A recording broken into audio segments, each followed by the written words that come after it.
Right then, welcome back to part 2 of our Alpha Models 124 Ferrari 599XX. So, leading off from the last part where we 2K'd it, we've got all the resin parts to clean up. So, I was just having a quick test fit of the rear diffuser, which still fits absolutely perfect.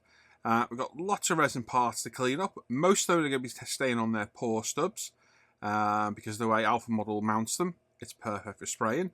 A little bit of flashing amongst the spokes of the wheels. So, I've got a cocktail stick and literally just wiping it through, takes the flash off without damaging the wheel. Very, very clean, but just a few wisps of flash in there, and obviously to get in there with something thin, this is probably the best way of doing it, to be honest. So just going through all the spokes, cleaning the wisps of flash off in between. Really nice wheels on this car as well.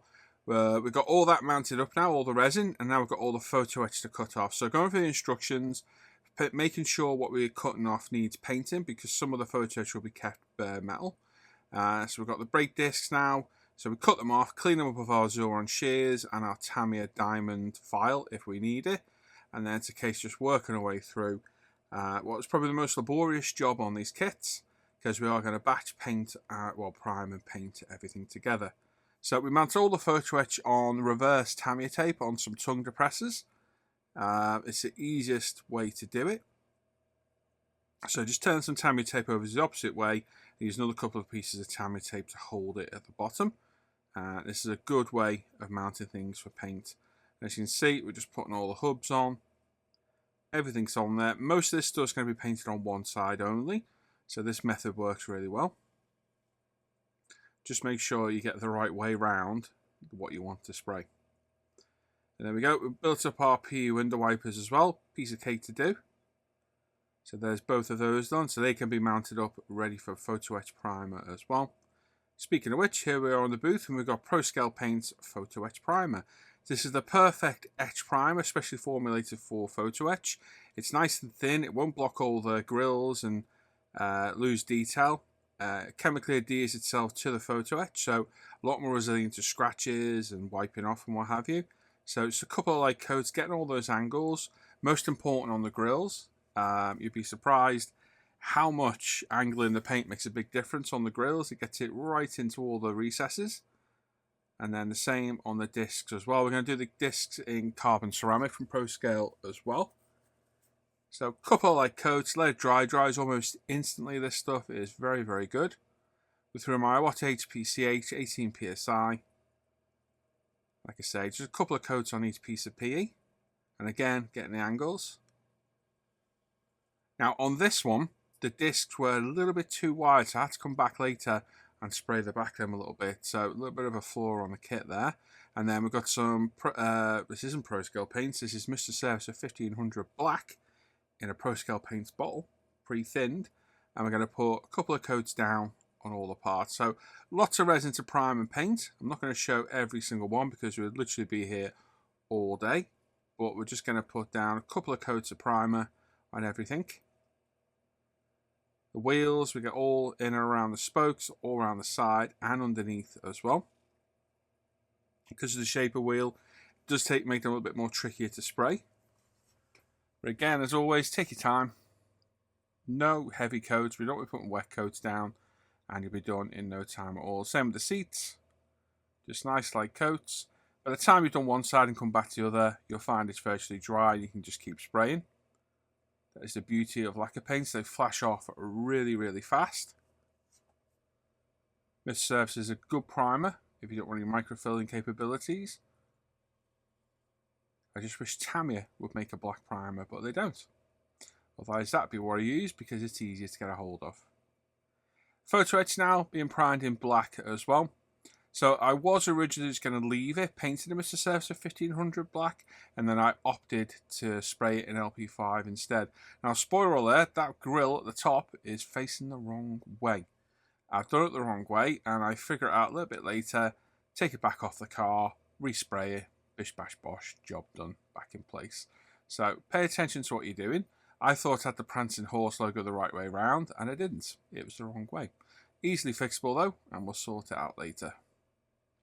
So like I said, I did initially think, you know what, I'll leave these in this colour, and then when I had the LP5 out, I thought, you know what, we'll paint these as well. So nice quick go over. Couple of coats of each one. Perfect. Same with the wipers as well. Although they've been primed in the photo etch primer, I thought I'll prime them in the black. Now I think I did actually leave these in Mr. Surfacer 5100 black. The black from Mr. Surfacer is quite a nice black. It's not quite semi-gloss. It's in between matte and semi-gloss. So it's like semi-matte gloss. Matte. Yes. It's a different colour entirely upon itself. So it's a good colour for getting colour tones or variation. And laid down on top of the photo etch primer, covers really quick, dries really fast. This is why lacquers to me are a far superior paint. Now on the window surrounds, we've got some GX2 Mr. Hobby Gloss Black. This has been thinned with Mr. Hobby Lacquer Thinner with retard, well, Mr. Hobby Leveling Thinner, sorry. And several coats of this, building up slow. We're going to get a nice gloss black finish to these window surrounds. So take your time, building it up. Try and avoid the other parts on the stick. Get all the angles as well, and you'll have to finish this with a nice wet coat to get that nice gloss colour at the end. So there we go, really nice colours, the GX2s, or any of the GX colours. They lay down absolutely beautiful, nice gloss finish. Yeah, good paints. One of my favourite go-to paints, and the GX2 and LP5 are probably my most used paints. So there we go, everything primed in black. We've got some gunmetal for the wheels. So I opted for gunmetal. Looking at some of the cars, they're in various colours, and gunmetal was prominent on one of them. So I've got Pro Scale Paints gunmetal here. I was going to put a couple of light coats down on each one. Exactly the same way we primed it, getting in all the spokes, getting all around the rim, and underneath the rim as well, to get even coverage. Until we're happy with the metallic coat, and these rims just look absolutely fantastic. And then Pro Scale Paints carbon ceramic for the discs. So a couple of coats of this, building it up. This will give us that carbon ceramic look paint that we're after. Well, sorry, paint is it, it's actual carbon ceramic, and it looks really good in my opinion. And again, getting all those angles to get the edge of the discs as well. Cover's beautiful, looks really good. I did the backs on these a little bit because you could see they're a little bit wider than they should be, but we're still going to spray them later on as well. Just for now, we're just concentrating on the front, and there we go, that's those done, looking really, really good. Decals, so the calipers were painted in black on this one. So we've got some logos for them. Now, the kit did not come with any logos for the calipers, which is pretty poor in my opinion. Same with the 458, didn't come with any. We did for off models a while back. So I've got some Brembo white decals at my parts box. And I'm going to put some Brembo white decals on, which, unless you look really close, you're not even going to notice what they say. So yeah, real shame with no Ferrari badges or logos in with the kit, but yeah, a bit odd. Never mind. Would have thought they'd been in there. Standard decal procedure, get the moisture out, hit them with UMP decal solutions, let them dry, bit of heat, job done. So there we go, that's all 4 of those done. Looking good. And then we're on to the rear diffuser. Now, there's lots of carbon on this car. I'm not going to show it all. You've seen me decal carbon loads of times before. This is all pre-cut. It all fits in perfect. There must be about 20 parts for this rear diffuser. So quite a long job doing this. But again, just get them in place where they should be. Get them conformed with the decal solutions and a bit of heat. And just go step by step, follow the instructions using the numbered decals as you go. I say heat works wonders on decals. Just be careful with resin. You don't want to heat the resin up too much, as it will literally bend and deform. And you also don't want to heat the decals up too much because they will bubble. Nice carbon decal for the dashboard as well. Shaped for all the console and instruments and what have you. So very, very carefully laying that in place. Like so. So we get it where it wants to be. Then we'll hit it with decal solutions and a bit of heat to get it in shape. So really nice fitting decal, to be fair. And there we go, gently conforming it in shape with the UMP strong decal solution. And just moving it over where needed. decals do have a bit of a tendency to move at the worst, most inopportune time. But once you start getting them burnished down, they tend to start sticking where needed. As you see here, I'm just giving them a little bit of a pull, just to get it where I want it. Now with a little bit of heat, it really starts to conform into shape. Again, be careful of the heat. Keep your thumb nearby. I use my thumb as an indicator that the resin's getting too hot. Once your thumb starts to burn, yep, that's enough heat. So there we go. With that done, I'm just going to pull this decal out that's moved just a touch. There we go. Then we can get some decal solution on there again and just burnish it down until we're happy. Big shitty decal on this front diffuser, top and bottom as well. Like I say, I could do a whole 30-minute video. I could probably do two 30-minute videos just on carbon decal alone on this kit. There's a lot of it, so I just thought I'd show some of the most prominent bits. There we go, getting it laid down with the decal solutions. This is the top decal now. We've got the bottom one on. This is the top one. It's got quite a bit to conform around, so a lot of decal solutions and a bit of heat to get it conformed in place. And on the top one, we want to fold the edge over the front and sides so it covers that bare resin where it's just black. Like I say, just be careful with the heat. Don't apply too much for too long. And there we go. Once we're happy, we're going to spray these later. We're not going to gloss these. These are going to be done as semi-gloss for a little bit of a different look. So I'm getting them pre-mounted now so I don't have to handle them.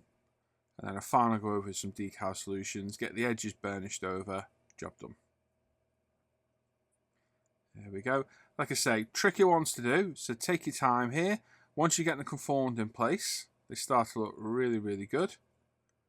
So got a good shine to these as well. If you really wanted to, you could leave them as is. But for me, I wanted that kind of semi-gloss look. It was the vision I had of the car, so yeah, we're going to deal with that later. Right, these side skirts now. So these are handed. They go one particular side. Now, there's locating holes on the body and locating holes on the photo etch as well. If you look carefully, there's two little recessed parts. The two little tiny bits of PE I'm putting in here. There's a round one at the top and a rectangle one at the bottom. They glue in place and they locate on the body then. So quite a good system. It ensures you get the PE in the right position. There we go. With the CA dried, we can test it. Absolutely perfect. Locates it really well. Like I say, this is going to be carboned as well. While we've got bits and bobs drying, I'm starting to work on just other random bits that were already painted. So we've got the center locks for the wheels. They do come with decals, but I've got these MSM like bubble sticker Ferrari logos that look a lot better in my opinion because they're 3D. Self-adhesive, just pop them in place, push them down, and they look absolutely fantastic. So we can do all four of those, and then we can cut these off with a little dab of Bob Smith's Gold. We can glue them in place. So yeah, all over the place with this, but I built this kit quite quick, and this is how you build kits quickly, by not stopping, working on other parts where other things are drying, and so on and so forth. The biggest drawback, or not drawback, what the waiting game is, we're waiting for the 2K to cure. I will not polish my 2K in less than 7 days. So we'll just work on this until we're happy to polish the 2K. So we've got our wheels and tyres mounted now as well. They've all got their Ferrari logos and centre locks in place. Wheels are looking great. There are really nice rims on this car. I've absolutely no idea what they are. I'm assuming they're just Ferrari's own wheels. But they look very, very good. And then we've got some awkward decals to pop on. So these are pretty awkward. There's a lot of faff in here. This took me quite some time to do. So much so, the bit of footage I've got in a minute, I've actually sped it up. So it's on like 4 times speed because, as you can see, when you get it in place, it goes nowhere where you want it to. The Ferrari logo needs to all be centralized, and it's easier than it looks. Sorry, it's harder than it looks. Yeah, this was a bit of a nightmare. 4 of them to do in total. And yeah, quite a bit of time spent here doing these.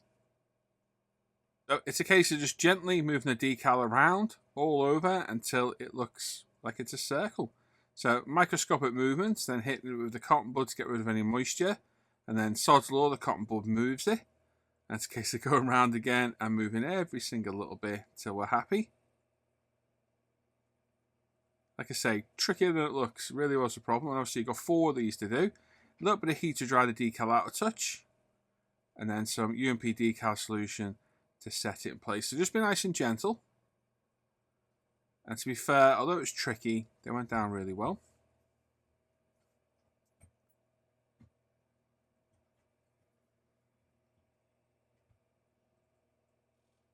And there we go.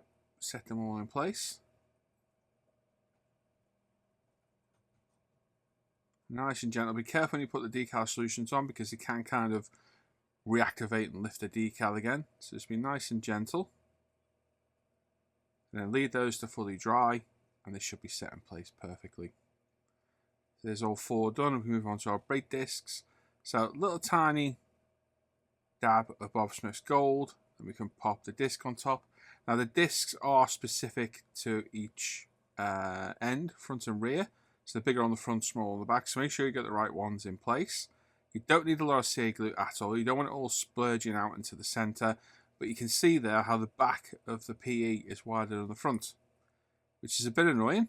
So it shows the bare edge of the photo etch. So what we're going to do is get the photo etch on, and then we're going to very lightly spray around the edge of the disc. Just very carefully, very precisely.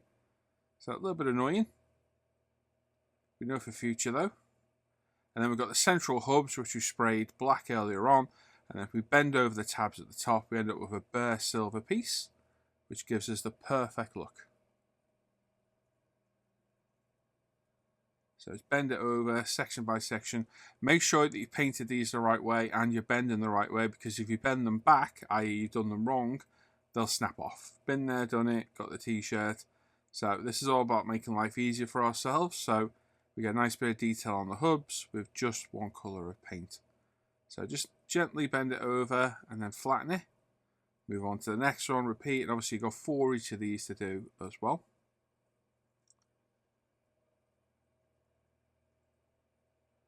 There we go, and then a tiny bit of Bob Smith's on 3 spots. There we go.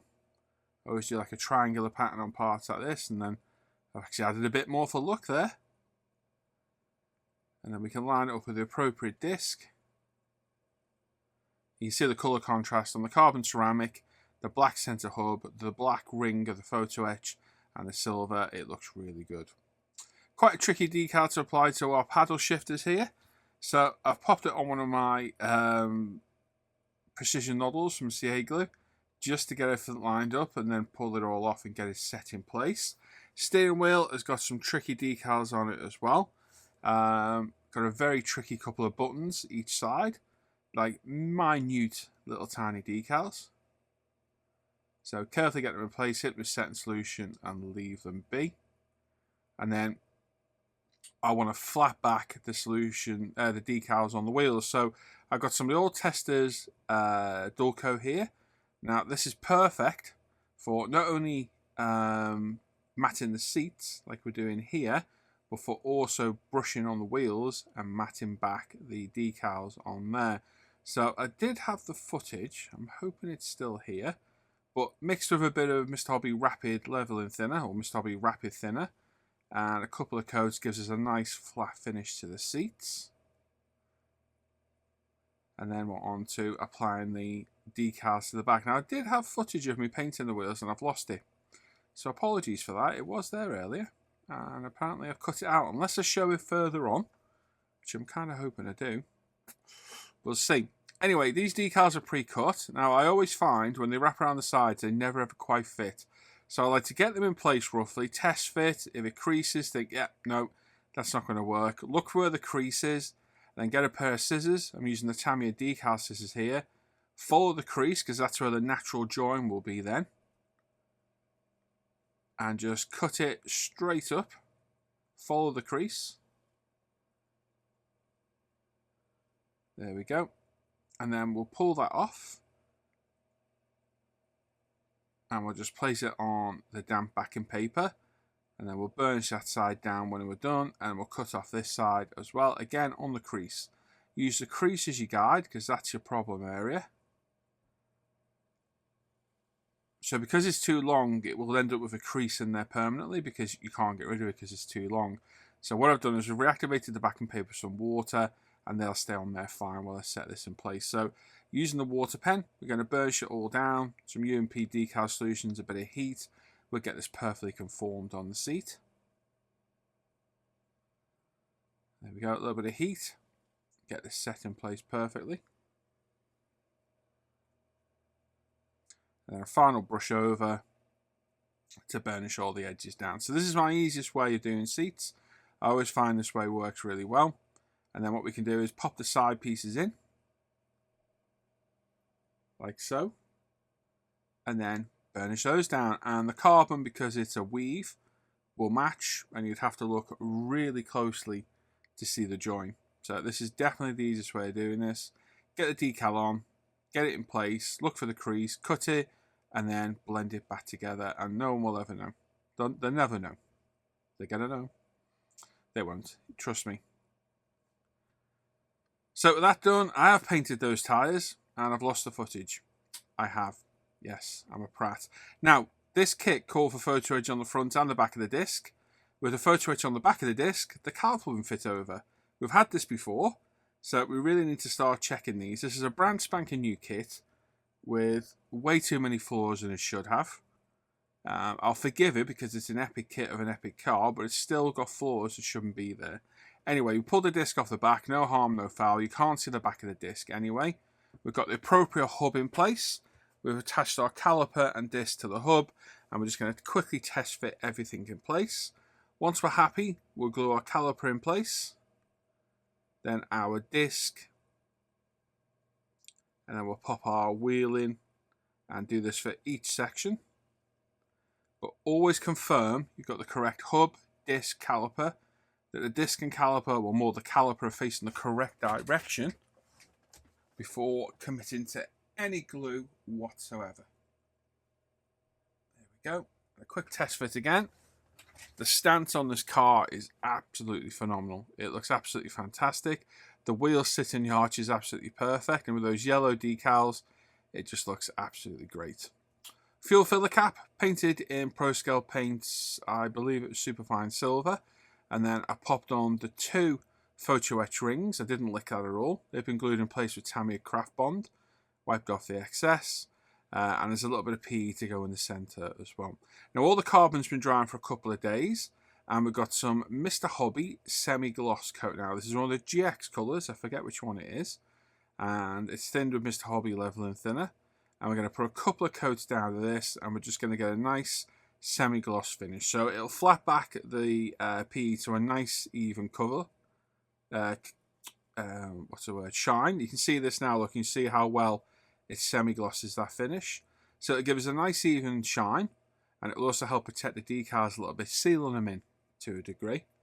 But it doesn't need a lot, doesn't need heavy coats, just nice light thin coats, a couple of. And we end up with a nice semi-gloss sheen to all the carbon.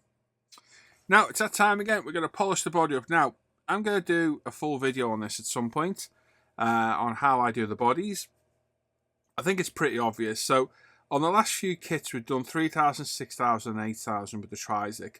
On the last kit, we did the Torino. I noticed some quite bad scratches in the roof, and I think it was from the 3000 grit. And looking at it, with the good clear coat we're getting now, I don't think we need that more aggressive 3000 grit sanding sponge. So this one here, we've got some 6 and 8000 Trizic, and they did a fantastic job. So going forward, I'm not going to use the 3, and we'll see how that goes. We're doing an RX-7 next, which is red, so that'll tell us if we need the 3000.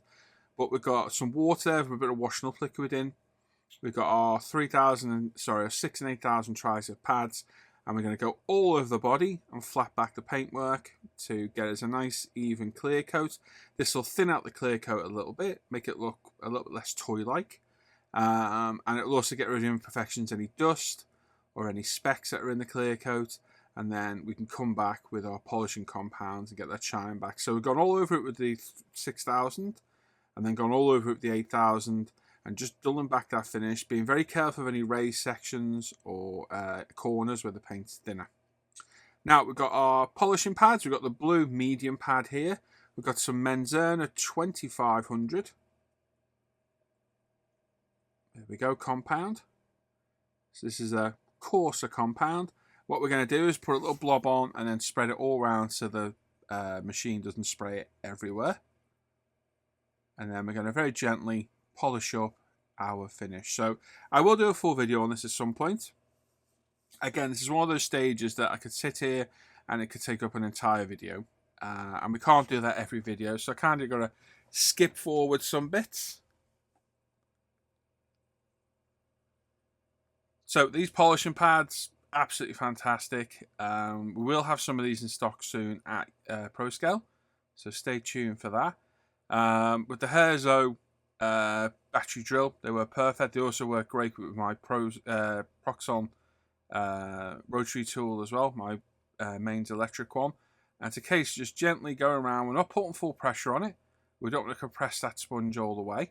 And just being careful of all the edges, we end up with a beautiful polish finish. Now I'll sped this bit up a little bit because otherwise we're going to be here all day. This is only one stage. We've still got the this is the 2500. We've got the 3800 to do, and then we've got the Autoglim super resin polish to do as well. So we would literally be here all day. But this has changed my polishing regime.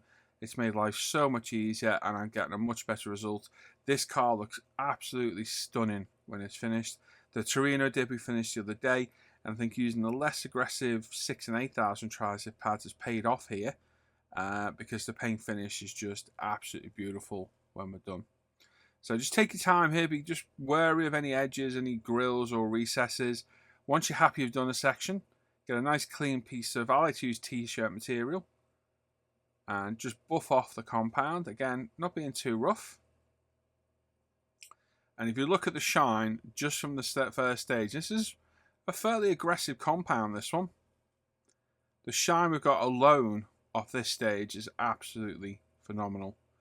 You see it on the roof and the bonnet, so it's only going to improve as we go through the different grades of polish.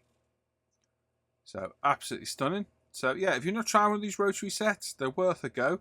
Like I say, whole fire, we should have them in stock at ProScale pretty soon. I'm using Menzerner compounds, 2500 and 3800, and then Autoglim polish. So again, onto the sides, get a blob of the polish, rub it on. That way, it doesn't get flung off everywhere by the tool. It's a case of just being gentle again and going around. Like I say, we could be here all day showing you this, but this has definitely sped up this process for me and improved it. I'm getting a much better finish on it. And it's much, much easier. Just be careful of those corners, any edges or any raised areas that A, you don't snag them, and B, you don't burn through the paint. We don't want to undo all our hard work by being a bit over exuberant with the polish and the pad. So just take your time. You're better off doing this multiple times rather than ruin it. Try to do it once. So you soon get the feel of it. And like I say, you don't want to fully compress that pad. You want to let it kind of float. Now we've done the 2500 and the 3800 using the blue on the 2800 and the red on the 3800. And now we're going to use another red sponge on the Autoglim Super Resin Polish. This is a very mild polish. This will give us our just final shine at the end. Exactly the same procedure. Rub it all over, spread it out, and then get our red polishing sponge. Now it's much softer, this one, so it compresses a lot easier. So be very careful. You kind of want it at the point where it's compressed but not fully compressed. That way you get a bit of pressure and you get the beautiful polishing action of the sponge as well. As you've noticed, the battery ran out my Herzo drill. Always does. Halfway through it runs out and I'm onto the Proxon. Similar RPM, not a problem at all. Very easy to use the Proxon. The beauty of this one is this is foot pedal controlled, so it's a bit easier. So going forward, I might actually use this all the time because it's much easier to switch on and off and does just as good a job. Like I say, go around nice consistent, being very methodical and making sure everywhere's polished up, but just be aware of catching edges with that yellow part of the tool or burning through any edges with the sponge. It's very easily done, But yeah, that's looking good. Looking really, really good. Right, well, the polishing done. We do get some polish remnants in the panel lines and all the grills and that off the car. So I've loaded up my iWater airbrush with some water, and we're going to jet wash all this out. So I find if you go around once, jet wash it all out, it kind of softens it up, and then go around again a second time, it'll get all the remnants out. So you can get all the grills out. All I'd ask here is make sure wherever you're putting on the airbrush is just water. Get any other bottles out the spray booth, because trust me, it'd be very easy to pick up lacquer thinner and accidentally spray the car in lacquer thinner, destroying your paintwork. So always make sure it's water you're picking up. Now I have actually just picked up a really cheap airbrush off eBay, dedicated for this. It's a cheap guy. Oh, what is it? Fengi, I think it is. Fenger, whoever it is. Airbrush just for this job. So you see that going forward. And in this case, just jet wash it all out. And so you've got all the polish remnants out. And then we cut to blow off all the excess water. Obviously make sure you don't hit the car body with the airbrush and damage it. And then we get some tissue and thoroughly dry it all off. And there we go. There's our body all nicely polished.